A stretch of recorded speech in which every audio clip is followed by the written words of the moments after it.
3:2। 3 feet अगर चौड़ा लंबा है तो 2 फीट कैसा होगा, चौड़ा होगा। ठीक है। और इसका जो आकार होता है वो आयताकार होता है। कौन सा होता है, आयताकार। वर्गाकार नहीं होता है, ये आयताकार है। वर्गाकार तो ये होता है, ये। ठीक है। लंबाई ज्यादा होती है, चौड़ाई कम होती है, ये आयताकार में आता है। बराबर लंबाई और तो चौड़ाई होती तो वो वर्गाकार में आता है। किसमें आता है, ये वर्गाकार। अब देखो इस ध्वज के बीच में आपने देखा होगा ऐसा ऐसा चिन्ह है, है? ये देखो ड्रेसिंग रूम में भी गई वो पहन के भी देखा।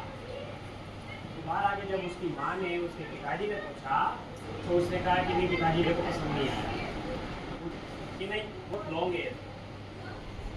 समझ रहे मेरी बात को, बहुत लॉन्ग है, लंबे हैं, लंबे नहीं चाहिए, शॉर्ट स्कर्ट चाहिए।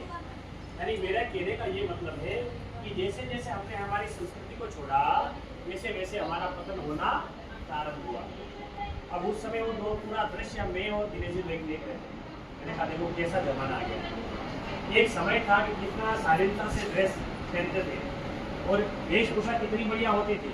और आज देख लो ड्रेस के लिए लोग कैसे कैसे विचार कर रहे हैं। तो ऐसे हमारी संस्कृति की रक्षा नहीं होगी। इसके लिए आपको किसी संगठन से जोड़ना पड़ेगा। और संस्कृति की रक्षा केवल और केवल आर्य वीरांगना दल या आर्यवीर दल जो है वो ही कर सकता है। कोई कहता है ऐसे कपड़े पहनो, ऐसे रहो, ऐसा खान पान होना आप चाहिए, आपको ऐसे आपको बैठना है, ऐसे आपको उठना है, इस प्रकार से आपको सोना है, सब कुछ वही बताएगा।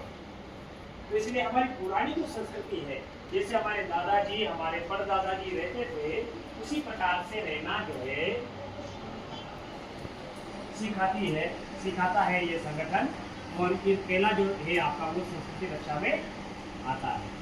जैसे आप घर पे गए आपने सोबर ड्रेस पहनना प्रारंभ कर दिया थोड़ी देर के लिए, तो दूसरे लोग कहेंगे, दूसरे आपके दोस्त कहेंगे, आपके फ्रेंड्स कहेंगे, आपके जो मिलने जुलने वाले कहेंगे अरे वाह क्या बात है, आप किसी संगठन से जुड़ गए क्या, ऐसे विचार आपके लिए वो कहेंगे।